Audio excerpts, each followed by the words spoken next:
de volta com o Espaço Feminino.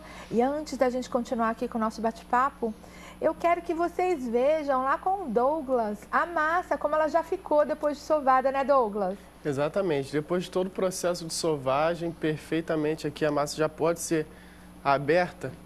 E como a característica da focaccia é fazer uns furos na massa, o que a gente faz? Unta primeiro a forma somente com azeite. Com azeite. Somente com azeite. Ok. Passa a massa aqui. E a focaccia também não precisa ficar exatamente redonda como uma pizza, né? Daí a gente faz esses furos aqui, ó, com o dedo. Com o dedo mesmo, pode ser. É incrível como o aspecto da massa já mudou. Totalmente. A cor, tudo muda. Depois passa o azeite, generosamente, não tem problema. Que é uma gordura saudável, não é, doutor? E quanto tempo você acha que tem que ficar trabalhando a massa? Aproximadamente uns 10, 15 minutos. 10, 15 minutos, aí. Bastante. Haja abraço. E a gente põe uns tomatinhos aqui. A cara tá boa. Ótimo. Ah, eu adoro focaccia, sou descendente de italiano. E você faz, né? Não, eu não sei fazer. Então tá aprendendo com Douglas, Malga. Tá aprendendo agora. Eu gosto de comer, mas não sabia fazer, não. Eu sou também descendente de italiano, eu também adoro. Também não sei fazer. Não sabia fazer, não. E aqui a gente já pode levar ao forno. Prontinho. Quanto tempo de forno? Aproximadamente 15 minutos a 180 graus. Então, bora colocar no forno e depois a gente vai voltar aí pra ver. É rápido. É rápida, engraçado. A gente às vezes pensa que vai ficar toda a vida lá no forno, mas não, é rapidinho. Mas então, Malga, fala pra gente sobre como foi que nasceu esse instituto e o que ele faz exatamente. Então, o Chico sempre foi uma pessoa visionária, né? Ele via além do seu tempo. Ele, muito antes de começar a falar sobre célula-tronco, ele começou a falar que ele queria ser cobaia de uma pesquisa com célula-tronco para o tratamento do enfisema, mas a gente não conhecia nenhuma. Aí ele foi num programa de televisão bastante conhecido, falou isso e entrou em contato com ele um médico do interior de São Paulo, doutor João no Brasil, Tadeu, o médico era brasileiro mesmo. Doutor João Tadeu Ribeiro Paz, ele é da Unesp, do interior de São Paulo, entrou em contato com ele e falou, eu estou fazendo essa pesquisa. Olha. Mas está em fase animal ainda. Ele está fazendo os testes em animais. Em camundongos. E aí ele pediu ajuda para o Chico e o Chico ajudou a levantar recursos para concluir essa pesquisa. Certo. Depois nós ficamos um tempo sem contato. Quando o Chico ficou bastante doente, ele entrou em contato comigo e disse, olha, eu já passou, já foi aprovado, já está autorizado o CONEP, que é o Conselho Nacional de Pesquisa em Ética Médica, tinha autorizado a fazer o teste em humanos. E ele já tinha feito em 4 pessoas só para testar se era um procedimento seguro. Que a partir daquele momento ele tinha a autorização para aplicar em 40 pacientes.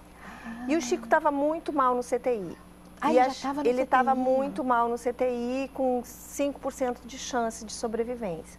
Mas, graças a Deus, ele sobreviveu, saiu do hospital e passou mais um ano com a gente. E ele começou a fazer esses testes? Não, porque durante esse ano que o Chico ficou vivo depois, nós começamos aí, porque a pesquisa é uma pesquisa cara, nós começamos a abrir o instituto, o Chico era um sonho do Chico, abrir o instituto para levantar os recursos para que a gente pudesse daí concluir a pesquisa com as 40 pessoas. E então o instituto, ele teve início ainda com o Chico Anísio vivo? Com o Chico Anísio vivo, ele era o presidente do instituto, estávamos em fase de abertura, porque tem todo um processo, né, burocrático.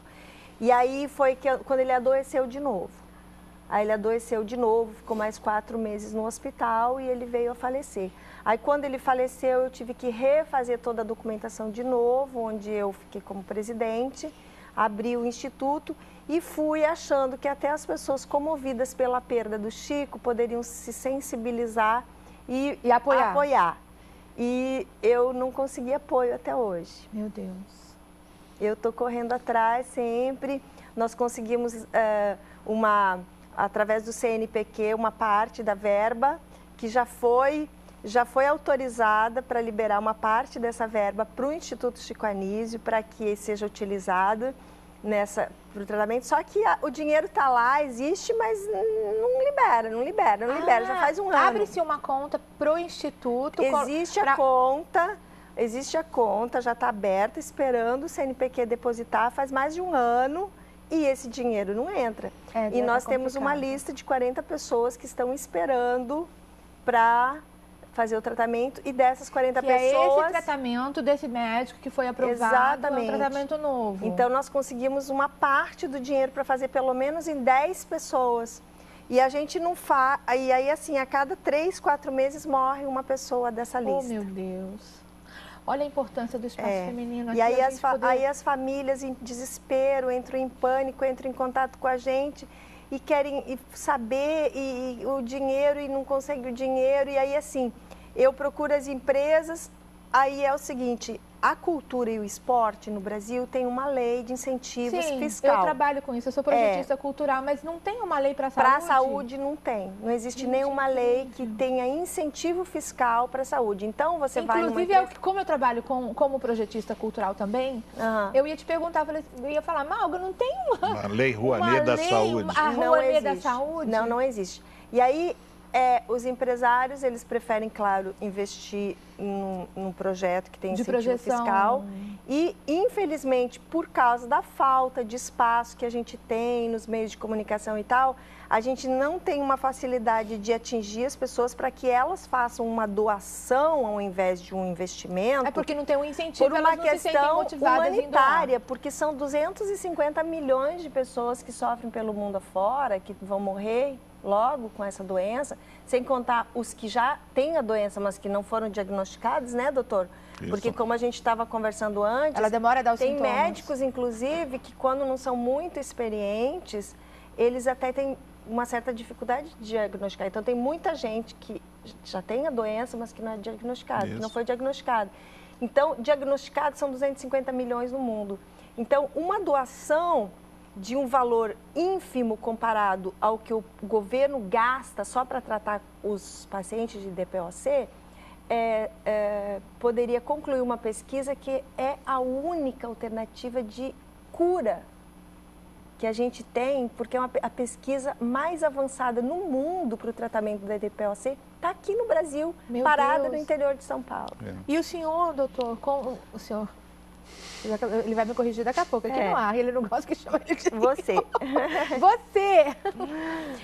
Você tem acesso a essa pesquisa, você, de forma científica, conhece todas as implicações dessa pesquisa e acredita que é uma das soluções para a DPOC. Eu acho que tem que ter mais investimentos justamente nessa área, porque quando a gente fala de rompimento de alvéolo, uma vez rompido ele não volta mais, ele não regenera mais. O tratamento é para que ele não venha se romper? Não, esse tratamento da célula-tronco é que você bota uma célula sem distinção e essa célula se torne uma célula respiratória. Ela vira... Ela é tronco, a gente tem que pensar no tronco de uma árvore, né? Ela é tronco porque dali saem vários tipos de células. E se você coloca ela no local onde a doença existe, ela se transforma naquela célula e vira uma célula e começa a multiplicar células saudáveis. Eu acho que o mínimo que a gente tem que fazer é investir mais nessa pesquisa e nessa possibilidade de tratamento, porque as células-tronco já têm sido utilizadas em outras áreas da medicina. Em outras patologias? Em outras patologias, em outros órgãos. Quando você diz, por exemplo, que o Chico viveu bastante tempo, mas a gente tem que lembrar, que a Malga ressaltou, que foram 52 internações. Meu Deus. Só no Rio, doutor, só em um hospital. Só em um hospital. Fora em São Paulo, várias vezes, viajando pelo Brasil, ele internava. Uma vez nós estávamos em Campo Grande, ele internou com uma embolia pulmonar, quase morrendo. Entendeu? Então, só em um hospital foram 52. A DPOC é considerada, de todas as doenças relacionadas ao fumo, a mais cara de todas. Inclusive, por esse motivo, internações repetidas, com exames caros, com hospedagem, via de regra, nos casos mais avançados, sempre em CTI, por tempos prolongados e com o uso de oxigênio. O oxigênio, dentro da terapêutica médica, entre remédios, exames, enfim, o oxigênio é o mais caro que o atendimento do profissional. Agora, é o que a Malga falou. O governo, ele trata tem que tratar e trata de pessoas para controlar os sintomas, milhões e milhões. Trata mal. Por que não... E mal, né? Mal. E por que não trazer, então, uma parte disso para um investimento para resolver isso de uma vez por todas? Só para você ter uma ideia... Quem vai dar esse grito? Estamos dando, né? Estamos dando. Estamos dando. Se gasta por ano, os números que eu tenho, informação que se gasta por ano com esses doentes e mal, como você falou, 22 bilhões de reais.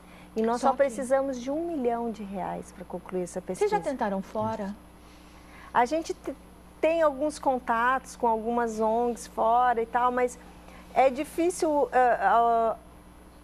que fora eles invistam num cientista brasileiro. Não é fácil de você... Cientista brasileiro no Brasil. No Brasil, sabe? E se ele fosse um cientista super renomado e tal, talvez... Mas ele é um guerreiro, sabe? Que fez... Eu acredito. Que está lá no interior e que ele tem... Já foi divulgado em revistas médicas, inclusive internacionais, que ele tem a pesquisa mais avançada no mundo. Vocês estão instalados aonde com o Instituto?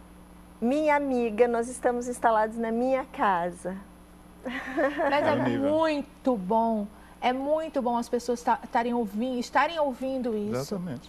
Porque assim, se eu consigo recursos, é óbvio que eu não vou pegar esses recursos para criar um espaço, claro que não, você vai investir um escritório. O recurso na pesquisa. Os recursos que eu conseguir, eu vou colocar na pesquisa, então eu posso trabalhar isso na minha casa. Com certeza. Os meus colaboradores trabalham das suas próprias casas, a gente tem uma rede, a gente trabalha pela internet, entendeu?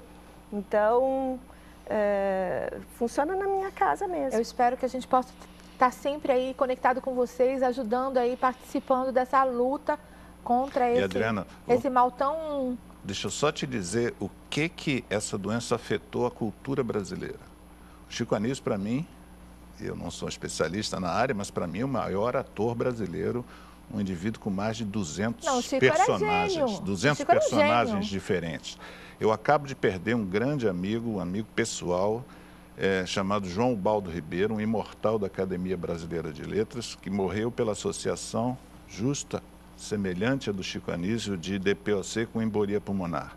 O Paulo Altran, que era considerado como ator dramático, o maior ator brasileiro, foi-se pela associação de DPOC com câncer de pulmão.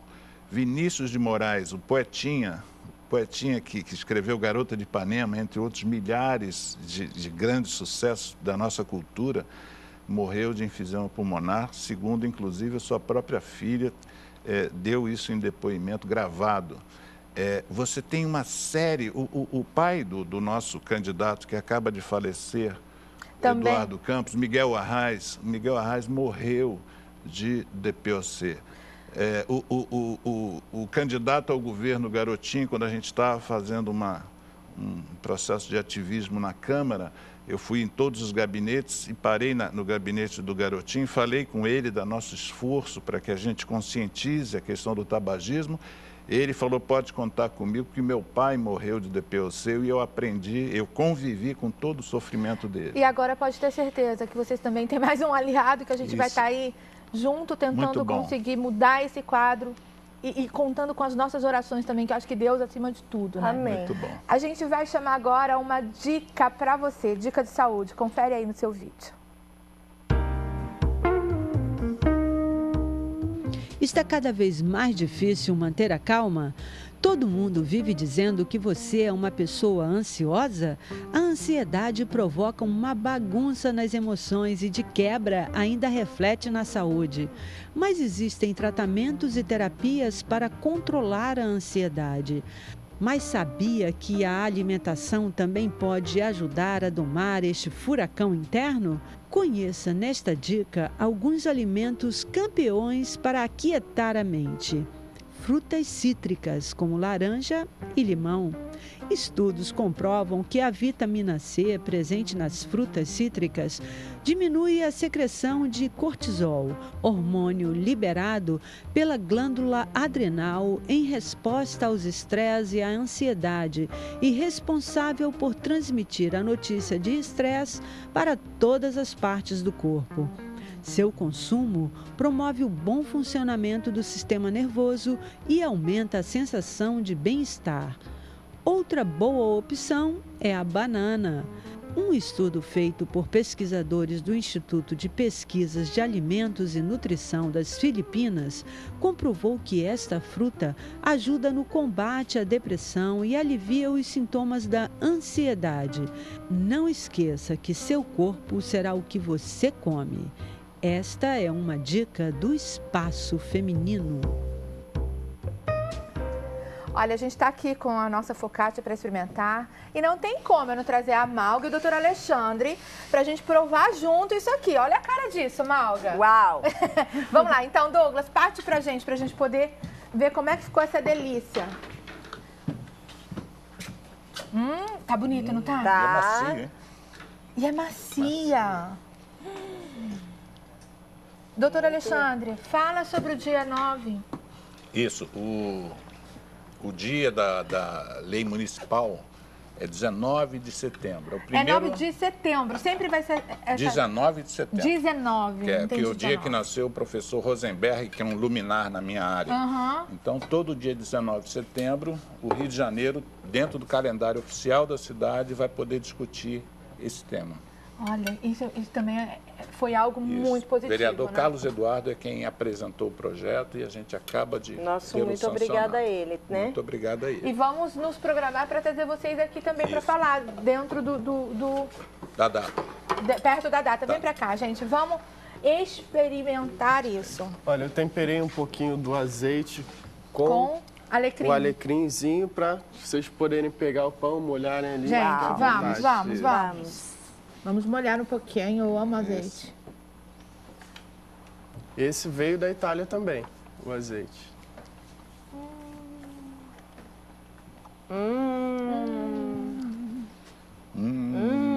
Bom Gente, demais. Dá licença. Eu vou dizer uma coisa para vocês. É ao som desse que a gente chama o intervalo rapidinho.